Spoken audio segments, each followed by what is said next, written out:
vez, paz do Senhor.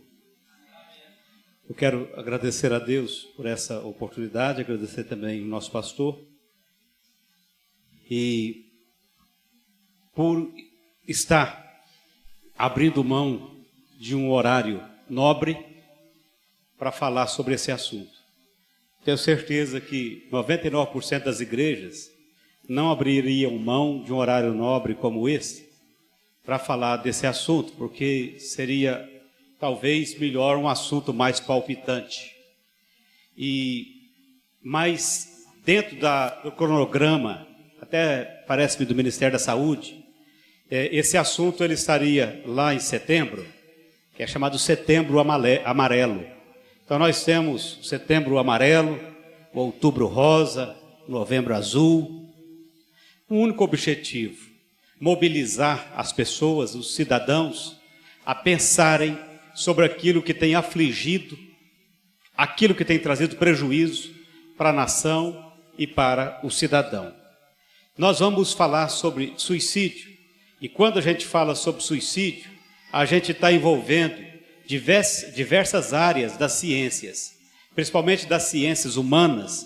A gente está falando da biologia, da psicologia, da área social, da área cultural, está falando da psiquiatria e estamos falando da teologia. Todas estas ciências, elas tentam entender esse fenômeno chamado suicídio.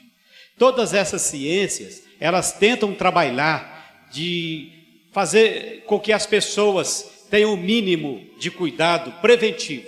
As famílias têm o mínimo de cuidado preventivo. E quando a gente fala na teologia, a Bíblia, ela registra casos de suicídio. É evidente que a Bíblia registra casos de suicídio. Até porque a Bíblia vai registrar sobre todos os assuntos que afetam o homem. Tudo aquilo que traz incômodo, infortúnio para o homem.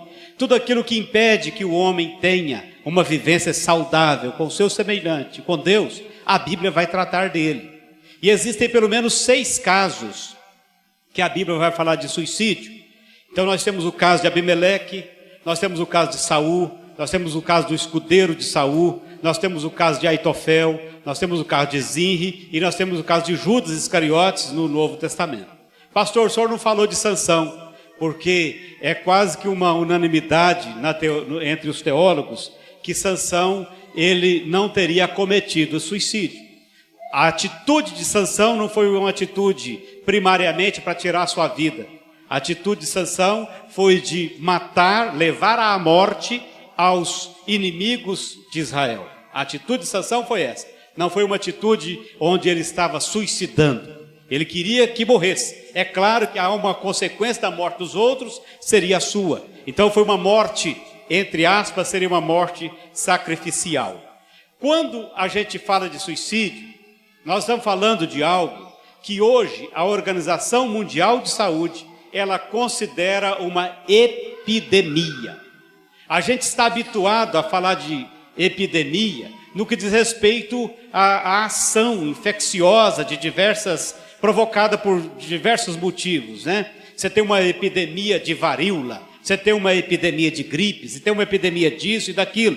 Mas hoje a Organização Mundial de Saúde trata o suicídio em nível mundial como uma epidemia. O teor dessa palestra, o objetivo meu com essa palestra é despertar a mim e o irmão a ter ouvidos mais atentos, para que a gente possa perceber os sinais, no mínimo, das pessoas que estão perto de nós. A gente talvez não possa fazer coisas em grandes proporções, mas a gente pode olhar para quem está perto de nós. E aí nós falamos da teologia. Nós falamos na psiquiatria, nós falamos na psicologia, nas diversas ciências. E no que é que se baseia a teologia para combater o suicídio? A teologia vai basicamente usar o 6º mandamento, Êxodo 20 e 13. Como que é ele? 1, 2 e? Não matarás. Quando diz não matarás, está dizendo respeito a matar o próximo. Mas, por consequência, está dizendo respeito a matar-se. Suicídio significa autoextermínio. matar a si próprio. Então, esse mandamento, ele cabe tanto numa agressão a terceiros, como numa agressão a si próprio. Hoje há um grande número de adolescentes cometendo suicídio. E vou dizer mais, há um grande número de crianças. Você não vai ver um boletim médico falando que é isso, mas nas aulas de psicologia, você vai ouvir que, na maioria das vezes, é tratado como acidente, porque na verdade não foi um acidente. A taxa de mortalidade por 100 mil das principais causas de morte da idade de 15 a 29 anos, do sexo masculino no Brasil de 2015, como a gente falou, é a oitava causa. A maioria das tentativas de suicídio é entre mulheres. 48.204 tentativas, sendo que mais da metade, 58%, por envenenamento e intoxicação. E aí a gente vai falar na medicação, a gente vai falar nas pessoas acumuladoras de remédios que talvez ganham. E aí a gente começa a pensar o seguinte: como é que nós guardamos a medicação, chamada medicação que deve ser prescrita, e vulgarmente a gente chama de medicação faixa preta? E quantos de nós hoje sabemos que temos uma bula online, que a gente sabe qual é o efeito colateral de uma medicação, e que qualquer pessoa, e principalmente os mais novos, sabem entrar na internet e saber o que aquilo pode trazer? 69% das mulheres fizeram tentativas e 31% dos homens. O envenenamento ou intoxicação são os meios mais utilizados nas tentativas. 56%, etc. Está mais ou menos dentro daquilo que a gente já falou, que é apenas um outro. As mulheres são reincidentes. Você vai ver que o número de mulheres que tentam, o número é maior. Mas a taxa de sucesso, se a gente pode dizer isso, é dos homens. Então as mulheres tentam uma vez, tentam duas, tentam três.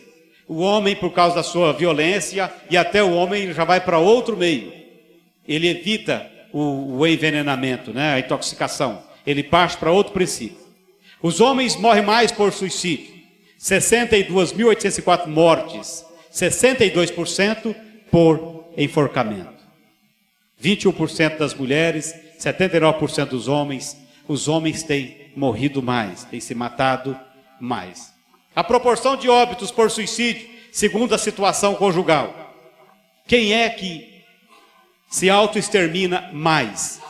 Solteiro, viúvo e divorciado. 60%. Solteiro, viúvo e divorciado. Então nós vamos pensar o seguinte: o que está por trás disso aí? Porque nós vamos entender que, infelizmente, o suicídio não precisa ser a consumação. A tentativa é apenas um sintoma. É apenas um sintoma. Não adianta eu falar o seguinte: ele tentou, vamos vigiar ele. Não, o que está por trás da tentativa?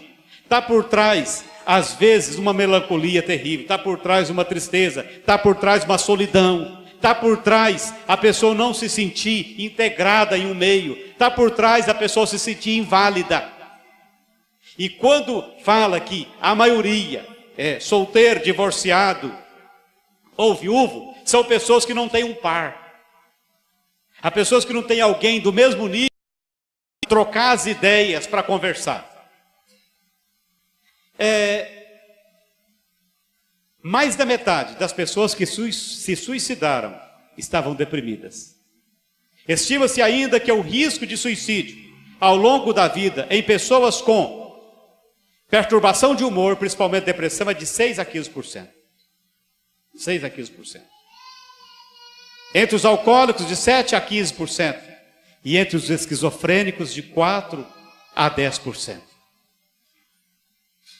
A gente vive na época que a gente não tem tempo de olhar as pessoas.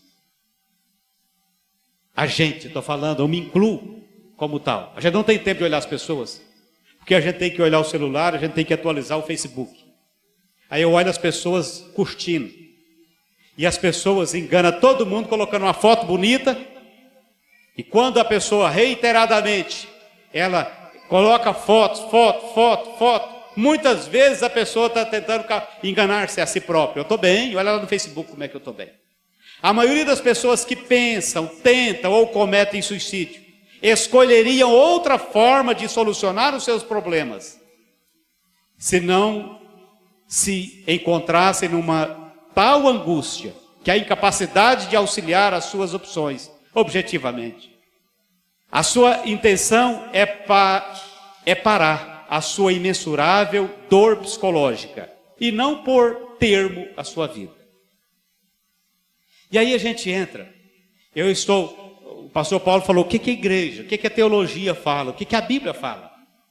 Estamos falando diretamente de uma responsabilidade minha, responsabilidade de cada um de nós. Existem um número absurdo de dons disponíveis para nós. Mas a nossa preferência é pelo dom de cura, pelo dom de profecia, a nossa preferência é pelo dom de milagre, dom que nos eleve sobre os demais. E tem gente que está precisando de alguém com dom de ouvir. Tem pessoas precisando de alguém com dom de parar e falar, estou aqui do seu lado aqui. A hora que você quiser conversar, você conversa. Está cheio de gente precisando disso. Mas eu estou procurando o dom de cura. O dom de ouvir está fichando. Não, mas meu currículo é para dom de cura. Então nós precisamos pensar sobre isso aí. Esse é o papel do cristão. Colocar-se do lado. Papel do cristão. Quem tenta suicídio não quer morrer. Olha só, parece um paradoxo. Quem tenta suicídio não quer morrer. A pessoa está lá na mente dela. E aí entra. Nós falamos de depressão, mas nós sabemos também que existe uma coisa chamada opressão. E o momento de depressão é um momento de fragilidade. O momento de transtorno de humor, do transtorno de personalidade, é o momento de fragilidade da pessoa. Todas as fronteiras estão abertas. Todas as fronteiras estão abertas. Todas as cercas de segurança estão derribadas. E aí é evidentemente que há um mundo espiritual. Você não vai ouvir isso lá no curso de psicologia, não. Nenhum professor vai querer falar isso. Só que há um momento em que a segurança, a área de segurança mental está derrubada. E é onde entra também a opressão. Onde entra a opressão. E aí a gente fala, não, mas eu fulano de tal, ele buscou com as próprias mãos. Só que havia um estado de fragilidade por trás. E aí entra, até que ponto eu sou misericordioso? Até que ponto eu sou capaz de usar a empatia, me colocar no lugar do outro? Até que ponto eu sou capaz de fazer isso? Ah, mas ele quis morrer. Não. O que ele queria era se livrar do sofrimento. Ele não via outra oportunidade. E eu aqui não estou falando, e não é o objetivo disso aqui, e também Deus não credenciou nem um psicólogo, nem um psiquiatra, e nem um pastor para falar, fulano de tal foi salvo, fulano de tal não foi salvo. Ninguém está credenciado para falar isso, até onde eu saiba. Então aqui a questão não é essa. A questão é que há um momento de fragilidade do ser humano. Há um momento de fragilidade, e nós, como cristãos, que amamos o próximo, é hora de a gente falar assim, eu vou ficar perto dessa pessoa porque elas vão fazer bobagem. Quando a pessoa, o paciente, ele é avaliado com risco de suicídio, os sentimentos que passam por ele são basicamente 3. Desamparo. Ele olha para o lado, eu não me lembro qual o salmo que é, 42 ou qual que é, essa versão minha eu não achei ela aqui, porque na outra Bíblia está marcado. Parece que Davi, ou quem foi, falou assim, olhei para o lado e não vi ninguém, não tinha ninguém que me consolasse. Olhei para o lado e não tinha ninguém que me consolasse. Então nós percebemos que a pessoa que se sente desamparada, ela olha para si, se vê sem força para tomar decisões, se vê sem força para levantar, e ela olha e não tem ninguém com paciência para cuidar dela, porque os parentes próximos já não têm mais paciência, já se esgotaram. dessa pessoa diz: eu estou desamparada, não tem jeito. Ela tem o segundo sentimento, que é o sentimento de desvalor. Aí é que ela vai falar: eu não vou fazer falta nenhuma. Que valor que eu tenho? Que valor que eu tenho para minha família? Que valor que eu tenho para os meus filhos? Porque se eu tivesse algum valor, todo mundo estaria ao meu redor. Que valor que eu tenho para o meu marido? Que valor que eu tenho para minha esposa? A pessoa vai se sentir num estado de desvalor. E por último, a pessoa está no estado de desamor. Olha, se as pessoas me amassem, elas entenderiam o que está passando comigo. Se as pessoas me amassem, elas cuidariam de mim. E aí eu olho e vejo como que a igreja tem a capacidade, como que a igreja está equipada para fazer a pessoa sentir-se assim. Às vezes entra uma pessoa aqui, por aquela porta, irmãos, e ela vem buscar algo que seja parecido com isso: amparo, valor e amor. Só que muitas vezes essa pessoa entra, sabe que hora que a gente olha a cara dela? Quando quem está dirigindo o culto fala assim: quem está nos visitando, levanta a mão. Bem-vindo para ele, irmãos, a gente dá bem-vindo para eles. Então, quando nós lemos as características da igreja primitiva, e era o coração e a alma da multidão que cria. Era o coração e a alma. Quando uma alma sofria, a outra estava junto. Quando o coração chorava, o outro estava junto. Então, espera-se que a igreja exerça esse papel social. Espera-se que a igreja seja a primeira a estar consciente. Porque o Ministério de Saúde não dá conta. O Sersan não dá conta. O sistema de saúde, ele não tem recursos. E o sistema de saúde está preparado para quê? Está preparado o seguinte: tem problema, quem tem que curar é a família. Não é isso, Thalita? Não devolve a pessoa, não tem hospital psiquiátrico. Nós temos aqui o Bento Mene, mas o projeto não podemos ter os hospitais e tem que eliminar aquele modelo antigo. Tem que eliminar o modelo antigo de psiquiatria. Então o cidadão não tem que ficar confinado no hospital, ele tem que ficar na sua casa, que é o lugar dele ser tratado. Então requer famílias saudáveis. Porque se a família não for saudável, ela não consegue curar o seu parente. Não consegue. E quando a gente fala nesses 3 sentimentos, nós vamos ver que todo ser humano tem 4 necessidades básicas. E eu tenho que olhar para quem está mais perto de mim, na minha casa, no meu trabalho, e pensar: será que eu estou contribuindo para que essa necessidade dessa pessoa seja suprida? Primeira necessidade: todo ser humano quer ser conhecido. Quer ser conhecido. E a primeira pessoa que conhece o ser humano chama-se pai e mãe. É quando a criança nasce, e aí o pai vai lá, a mãe vai lá, reconhece como filho, abraça como filho, transmite calor como filho, começa a conversar com ele, falando sobre as partes do seu corpo, está reconhecendo esse indivíduo. Está reconhecendo ele. E ele quer ser conhecido, ele quer que haja algum dom nele que seja admirado. E é por isso que a igreja tem que ter a preocupação de colocar pessoas em atividade, para que ela seja conhecida fazendo algo, porque essa é uma necessidade dela como ser humano. Cerca de 66% das pessoas que vão suicidar, 66%, comunicam a intenção suicida, 40% delas de forma clara. 40% delas comunicam de forma clara que elas vão atentar contra a própria vida.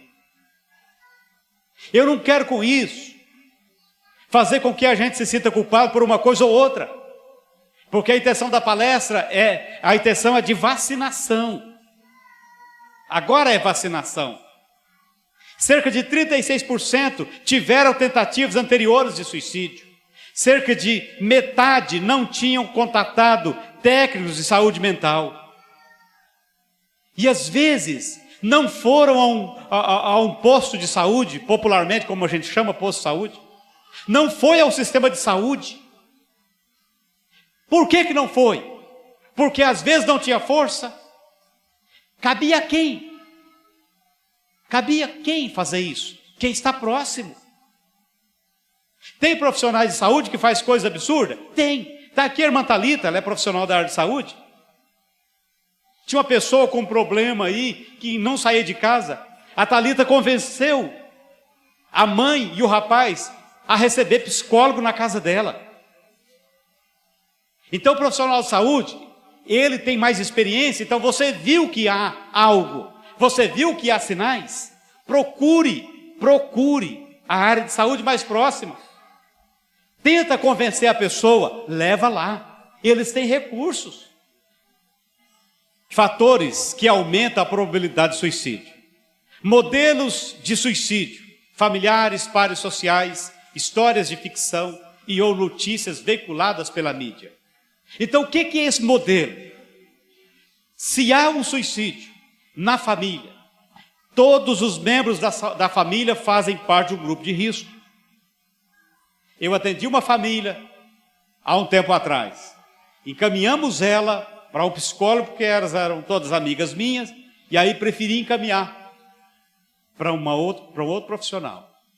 Alguém suicidou, falei, segundo a OMS, vocês todos fazem parte do grupo de risco. Então precisam cuidar, precisam acompanhar. E cada vez que há um fato de relevância nacional, algumas pessoas que já têm um transtorno, elas pegam aquilo como modelo, e elas vão praticar também. No clamor nosso por Janaúba, ele não deve ser só por Janaúba, ele tem que ser também para as pessoas que viram a notícia veiculada e que muitas vezes estão com algum transtorno e que podem aceitar uma voz de imitação. Então nós temos que orar para essa cura também. História de suicídio, violência ou de perturbação de humor da família, há uma propensão maior. Ameaça ou ideação suicida com plano pormenorizado e elaborado. Acesso fácil a agentes letais, tais como armas de fogo ou pesticidas. Se há alguém com algum transtorno, mesmo que seja transtorno leve, esses elementos, eles não devem jamais estar disponíveis na casa. Qualquer coisa que possa contribuir para a execução tem que ser retirada da vista das pessoas. Presença da perturbação de alimentos, como no caso de bulimia. Nós temos casos sérios, casos seríssimos, de pessoas que elas podem estar aparentemente saudáveis, mas elas olham e se vê completamente desfigurada, diferente. E aí elas modificam a sua forma de alimentar, elas usam elementos para provocar vômito, uma série de coisas. E isso pode levar ao suicídio. Presença de doenças de prognóstico reservado, como HIV, e hospitalização frequente, psiquiátrica ou não. Tudo isso são fatores que aumentam a probabilidade de suicídio. Desemprego ou dificuldade econômica, que alteram o estatuto ou o status também familiar. Tem pessoas que elas não suportam perder o status dela. Tem pessoas que não suportam. Mas esse não suportar, é claro que é um sintoma, tem algo pior que devia ser tratado. Morte de cônjuge ou de amigos íntimos, nós estamos falando de perdas, de pessoas significativas, de pessoas muito próximas. Perdas precoces ou família atual desagregada por separação, divórcio ou viuvez. Sempre circula dentro da família. E aí quando você vê, o pastor Paulo falou sobre alguns teóricos, alguns ditos intelectuais que apoiam diversas coisas, simplesmente para desagregação da família. Às vezes a pessoa olha, não tem onde escorar. Não tem onde escorar. E aí você chega numa aula e fala assim, professor, mas aí se tirar isso, vai tirar as colunas que sustenta. Aí ele diz assim, mas quem falou que precisa de coluna? Isso é uma mensagem maligna, dizendo que não há necessidade de sustentação. Falta de apoio familiar e ou social. Apoio familiar, apoio social. A igreja é agente disso tudo. A ausência de projetos de vida. Durante a Grande Guerra, Viktor Frankl, que é um intelectual judeu, contemporâneo de Freud, ele teve a possibilidade de sair da Europa e ir para os Estados Unidos, porque ele era cientista intelectual. E diz a história que Viktor Frankl, ele foi até a casa dos seus pais, porque ele estava com a ideia de ir para os Estados Unidos, que ele se livrava.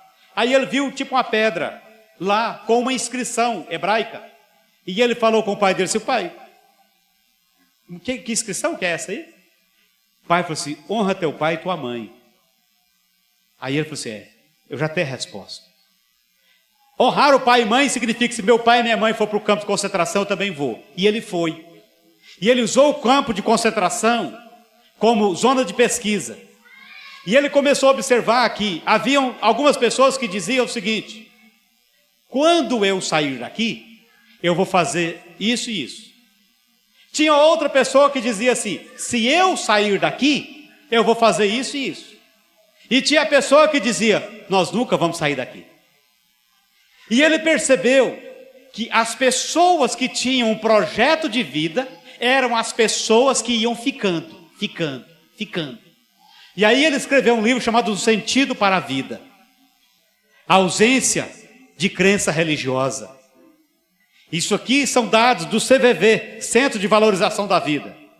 Ele diz o seguinte, a pessoa que se apega à fé, ela tem menos propensão a tomar uma atitude radical como essa. O ser humano por si mesmo, ele é religioso. Ele tem um quê de religiosidade, de fé, de busca superior. Então é preciso que a gente intensifique isso. Ter sido alvo de abuso sexual ou psicológico. As pessoas abusadas são pessoas mais fragilizadas. Então aí entra o nosso cuidado com a pessoa que chega. Qual o perfil dessa pessoa? Ela está vindo aqui por quê?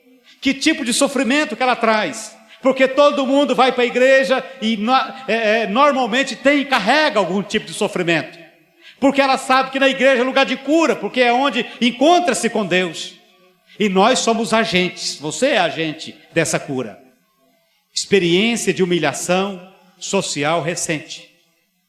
Teve agora uma pessoa, reitor de uma universidade, parece Santa Catarina, foi exposto, ele suicidou. Então, processo de humilhação. Quais são os sinais de alerta? Estamos indo quase para o final. Quais são os sinais de alerta? Tornar-se uma pessoa depressiva, melancólica. E aí entra, observe a pessoa que você convive com ela. Lá no trabalho, não é possível que a pessoa chegue, eu não sou capaz de olhar e dizer, mas você está triste hoje, o que foi? Você está sentindo alguma coisa? As pessoas querem ser observadas, a gente tem que olhar as pessoas. Tem casos na Europa de filho que fazia tudo dentro do quarto, 4 dias depois é que os pais descobriram que ele estava morto. 4 dias depois descobriram que ele estava morto. Falta de observação, de conversar, de trocar conversa. Falar muito acerca da morte. Suicídio ou de que não há razões para viver, utilizando expressões verbais, como que a gente falou, não aguento mais, já nada importa, eu estou pensando em acabar com tudo. E isso é grito de socorro, isso é pedido de ajuda, isso não é ameaça, isso não é chantagem, isso é pedido de ajuda. Ninguém em seu estado normal vai fazer isso simplesmente para chantagear, é pedido de ajuda e nós temos que estar atentos aos pedidos de ajuda. Preparativos, a pessoa faz e prepara, e às vezes tem alguém na casa que está vendo que ele está se preparando, e não toma uma atitude. Desmontar uma demonstrar mudança acentuada no comportamento, atitude e aparência. A gente falou do transtorno de humor, o transtorno bipolar. A gente acha que a pessoa bipolar é só aquela pessoa que uma hora fala uma coisa, outra hora fala outra. Ah, não, falando tal, esse cara é bipolar, tem uma hora que ele está alegre, tem uma hora que ele está triste. Só que não é só isso. O bipolar, ele tem aquele momento de euforia. Se você falar para ele o seguinte: escuta, vamos a pé agora, lá em Lagoa da Prata? Vamos, ué. Ele está animado para ir. Se você falar com ele assim: vamos comprar uma passagem agora para lá para São Paulo, para ver o show lá, não sei o quê, e depois a gente ir no restaurante Fazano e gastar R$500 com o jantar, ele fala: vamos, meu cartão de crédito tem limite para isso. E aí ele fica mais ou menos 6 meses nessa euforia. Aí depois, isso vai lá para baixo. E aí ele se entristece, aí ele se tranca, e ele vai ficar mais um período no estado depressivo. Então é preciso a gente observar isso. Às vezes está muito claro. Insônia persistente, ansiedade ou angústia permanente, dificuldade de relacionamento e integração na família ou no grupo, insucesso escolar, por exemplo, quando antes era aluno interessado, e aí de repente não quer mais nada, e automutilação, que está acontecendo com muita frequência entre adolescentes. Automutilação. Gilete e começa a se cortar. Pastor, isso acontece aonde? Isso acontece em diversos lugares e às vezes muito perto de nós. Muito perto de nós. Nós que somos pais, nós precisamos observar mais, vigiar mais, investir neles. Eu vejo uma dedive entregar um carnezinho para o retiro próximo e não vê. Às vezes pai falar o seguinte: escuta, eu quero pagar adiantado, porque eu quero ter certeza que meu filho vai. E às vezes o filho tem que mendigar para o pai. O investimento começa lá com a criança. É trabalho do dia 12 aqui? É. Traga a criança. Ah, não, eu estava vendo o jogo do Cruzeiro. Eu também vejo o jogo do Cruzeiro. Mas depois do jogo, passa mais não sei quantos canais, vai repetir o jogo. E tem coisa que não repete na vida dos nossos filhos. Passou, acabou. E tem pais que... Todas as vezes que vai ter um culto com as crianças à noite, o convite é: pai, vem participar do culto das crianças. Os pais não vêm. Responsabilização nossa. Responsabilidade minha e sua. Ah, meu pai é chato, meu pai pega no pé. Eu tenho que pegar agora. A responsabilidade é sua. Não adianta depois dizer: o mundo está perdido. O mundo estava perdido e eu estava dormindo. Na parábola do semeador, do trigo e do joio, Senhor, o senhor não plantou só isso? Foi. Só que enquanto os homens dormiam, o inimigo veio e semeou. Se estão semeando alguma coisa na mente dos nossos filhos, é porque nós estamos dormindo. Responsabilidade nossa. Tornar-se pessoa melancólica, falar muito. Nesse eu já fui, né? Automutilação.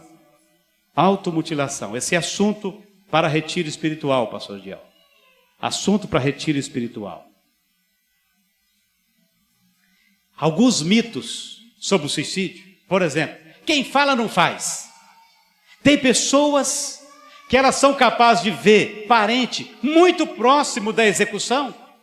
E aí elas banalizam tanto, como se dissesse assim: cão que late não ladra, cão que late não morde. Se a pessoa está falando muito, ela não vai fazer. Quem quer se matar, se mata. Isso é mito. Suicídios ocorrem sem avisos. Não. As estatísticas mostraram: a maioria dá sinal pedindo socorro. A maioria vai falar: eu preciso de ajuda, me escuta. A maioria vai clamar isso. A melhora após a crise significa que a crise passou. Muitas pessoas suicidam depois que receberam alta. do psiquiatra, do psicólogo. Por quê, pastor? Porque enquanto elas estavam lá, elas não tinham força nem para o ato. Mas depois que elas melhoram, elas têm força, chama tônus vital, para tomar a atitude.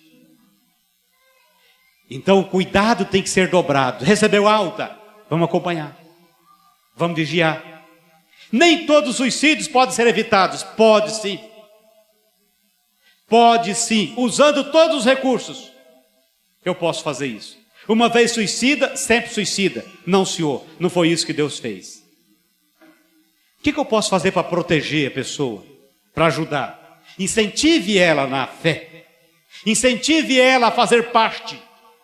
A perceber que ela faz parte de alguma coisa, que há um Criador e que ela precisa aproximar-se dele. Incentive ela a fazer isso. Ah, mas eu não gosto da igreja tal. Que igreja que você gosta?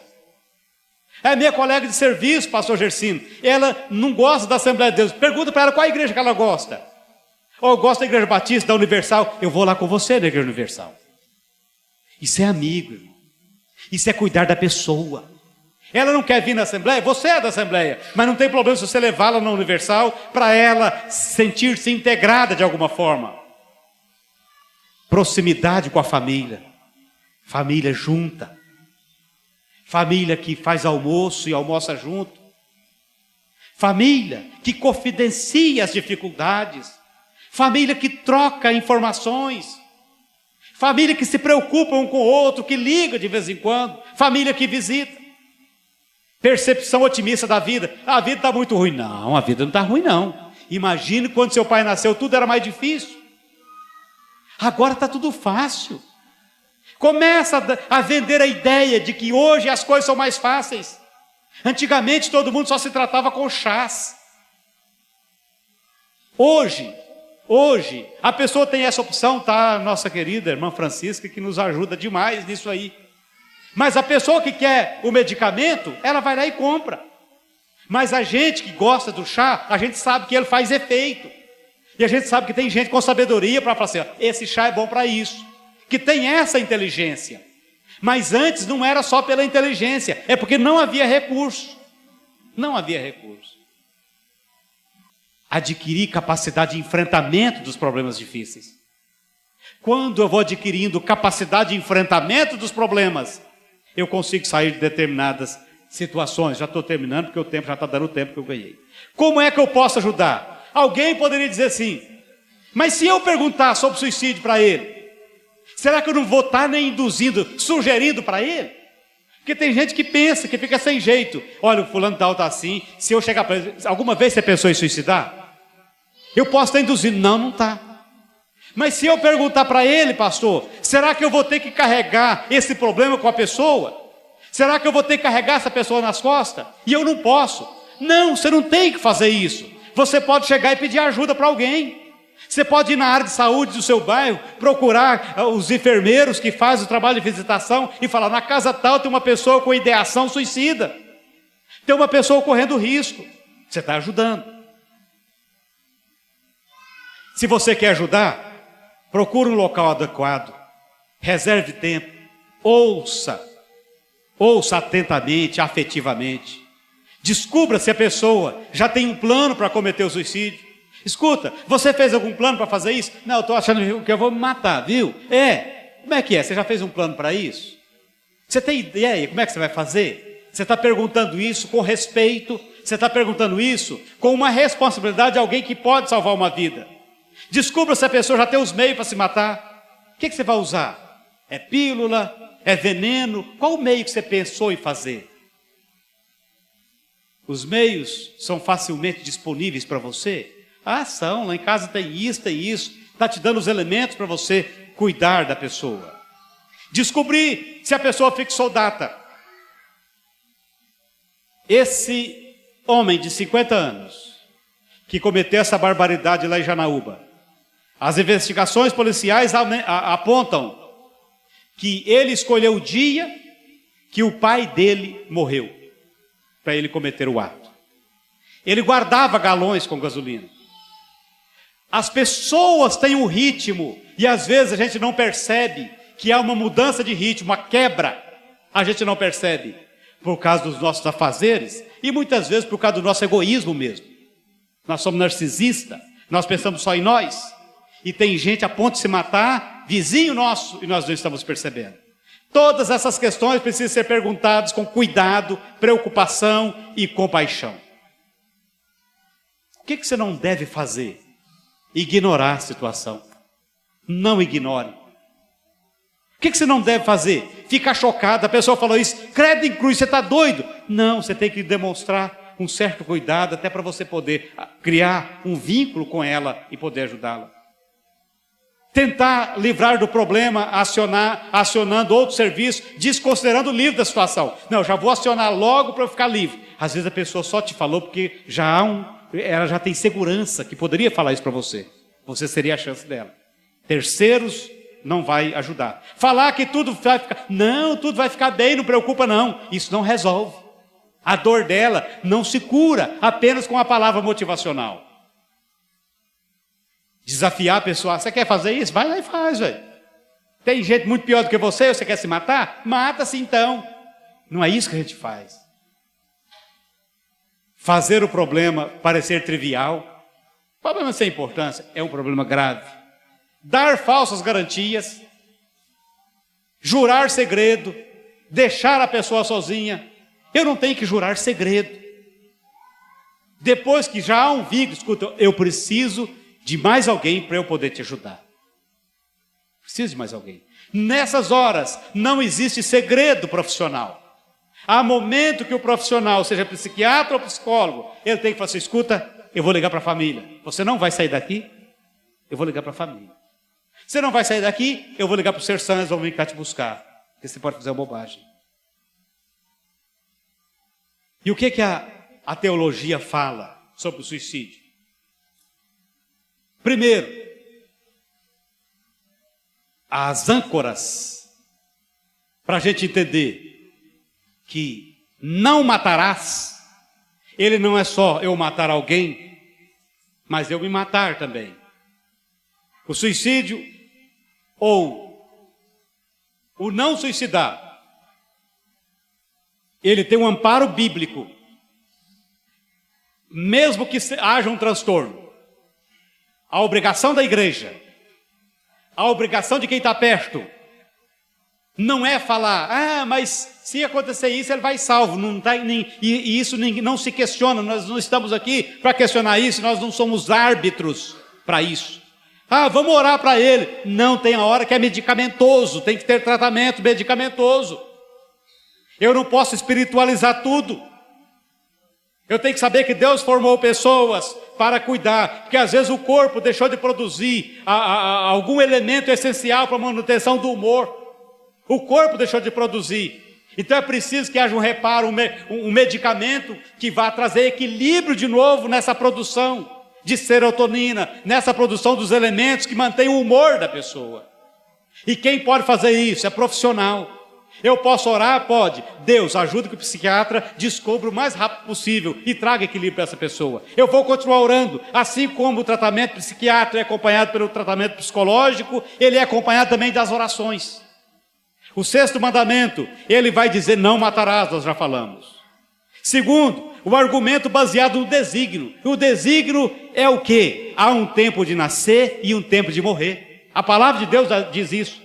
Se Deus diz, pela sua palavra, há tempo de nascer e tempo de morrer, eu não tenho autoridade para eu interromper antes do tempo de Deus. Ninguém tem. Ninguém tem. Argumento baseado no altruísmo. Eu fui colocado aqui nesse mundo para quê? Com uma utilidade. Eu fui colocado nesse mundo para fazer bem a alguém. E eu estou querendo fazer mal a mim próprio. Estou querendo fazer mal a mim próprio. A palavra do Senhor diz, qual é o mandamento mais importante? Ame o seu Deus sobre todas as coisas e o próximo como? A ti mesmo. Então eu preciso me amar para que eu possa amar o próximo. O argumento baseado no altruísmo. O que eu estou fazendo pelo outro? Quando eu faço algo pelo outro, eu estou vendo sentido para a minha vida. O argumento baseado na tristeza e no opróbrio. Não há uma família. No sepultamento do rapaz lá de Janaúba, Apareceram 5 pessoas, parece. Ninguém da família foi. Ninguém da família foi. E ninguém que perde um membro da família por suicídio vai querer ter prazer de falar: alguém na minha família suicidou, alguém fez isso. Não, porque sente vergonha. Porque muitas vezes há o suicídio direcionado.